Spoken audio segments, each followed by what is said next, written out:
कबीर की पुकार कबीर की पुकार, साध्वी ज्ञानानंद जी के विचार। कर्तव्य पालन बिना मानव मानव नहीं है।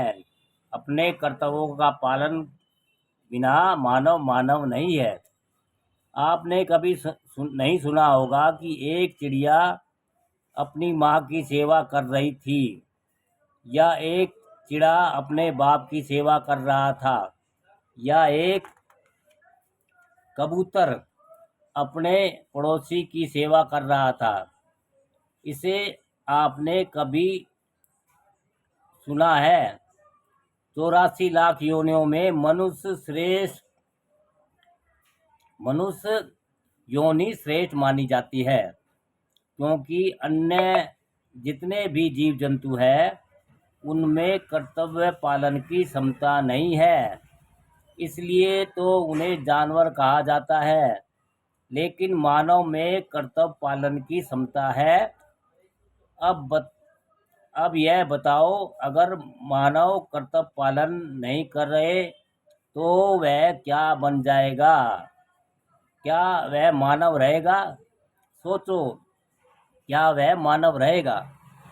जानवरों को यह एहसास नहीं है कि ये माता पिता है, या मेरे भाई है, या मेरी बहन है, या मेरे परिवार वाले हैं, ये मेरे पड़ोसी हैं, इनके प्रति अपनापन होना चाहिए, या अन्य के प्रति हमारा कोई दायित्व है। यह उनके दिल में बोध है ही नहीं, लेकिन मानव में इसका बोध है। मानव जीवन को इतना दुर्लभ इसलिए कहा जाता है क्योंकि मानव कर्तव्य पालन करके मोक्ष प्राप्त कर सकता है। अगर मानव सबके प्रति कर्तव्य पालन करने लग जाए तो आपको कैसा लगता है कि वह मानव रहेगा या महामानव हो जाएगा? अगर मानव सबके प्रति कर्तव्य पालन करने लगे जाए तो वह भी राम बन जाएगा, वह भी अवतारी बन जाएगा, वह भी पूजनीय बन जाएगा, वह भी भगवान बन जाएगा।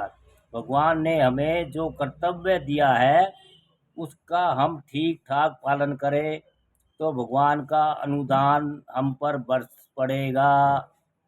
इसी को सदगुरु कबीर साहब कहते हैं कि साहब के दरबार में कबू कुछी की नाही, बंदा मोज न पावे चूक चाकरी माही। प्रभु के दरबार में कुछ की कमी नहीं है। यदि बंदा लाभ नहीं पाता तो चाकरी सेवा में चूक है। सबके प्रति सेवा भाव, यह तो कबीर साहब का आदर्श जीवन दर्शन पर उपदेश हुआ। इसके द्वारा आप लौकिक उत्थान करके पृथ्वी पर स्वर्ग उतार सकते हैं, राम राज्य ला सकते हैं, सुख का स्वराज्य ला सकते हैं। पर कल्याण के लिए सदगुरु कबीर साहब अंदर में बैठने की बात कहते हैं। दोस्तों, कर्तव्य पालन बिना मानव मानव नहीं है। हाँ।